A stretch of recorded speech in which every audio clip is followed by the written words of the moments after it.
नमस्कार मैत्रिणींनो, cook with अनुजामध्ये पुन्हा एकदा तुमचं स्वागत आहे। मैत्रिणींनो, जेवणात कारलं म्हणलं की सगळेच जण नाक मुरडतात। लहानांपासून मोठ्यांपर्यंत कोणालाही कारलं विशेष आवडत नाही, पण कारलं जितकं कडू आहे त्याचे गुण तितकेच औषधी उपयोगी आहेत। आज आपण ज्या पद्धतीने कारलं बनवणार आहोत, कारलं अजिबात कडू होणार नाही। अगदी लहान मुले सुद्धा आवडीने खाणार याची 100% गॅरंटी। चला तर मग सुरू करूया। त्यासाठी साहित्य: उकडलेली कारली। मैत्रिणींनो, मी कारली उकडताना यामध्ये अर्ध्या लिंबाचा रस आणि मीठ टाकलंय। मोहरी, जिरे, लाल तिखट, हळद, गरम मसाला घरी बनवला असेल तर उत्तमच, नसेल तर आपण बाजारात मिळणारा गरम मसाला देखील वापरू शकता।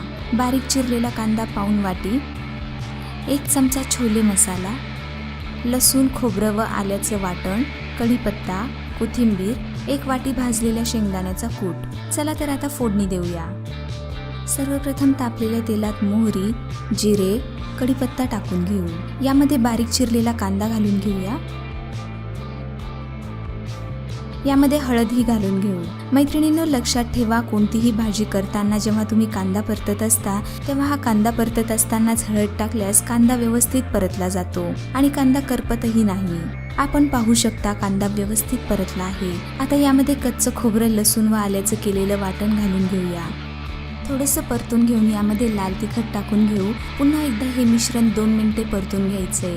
लक्षात ठेवा मैत्रिणींनो, लाल तिखट ज्यावेळी आपण फोडणीत टाकतो तेव्हा ते करपण्याची शक्यता असते, म्हणून शक्यतो गॅस लो फ्लेमवरच ठेवा। आता यामध्ये गरम मसाला आणि कूट घालून घेऊ। कूट घातल्यानंतर आपण पाहू शकता हे मिश्रण ड्राय झाल्यासारखं दिसेल। यामध्ये आपण 1 चमचा तेल सोडणार आहोत। व्यवस्थित परतल्यानंतर यामध्ये उकडलेली कारली घालून घेऊ। आता यामध्ये गरजेनुसार गरम पाणी सोडा। 10 मिनिटे भाजी कमी गॅसवर चांगली उकळून घ्या, म्हणजे भाजीला चांगली तरी येईल। मैत्रिणींनो, आपण स्वादासाठी यामध्ये 1 चमचा छोले मसाला व चवीपुरता गूळ देखील घालू शकता।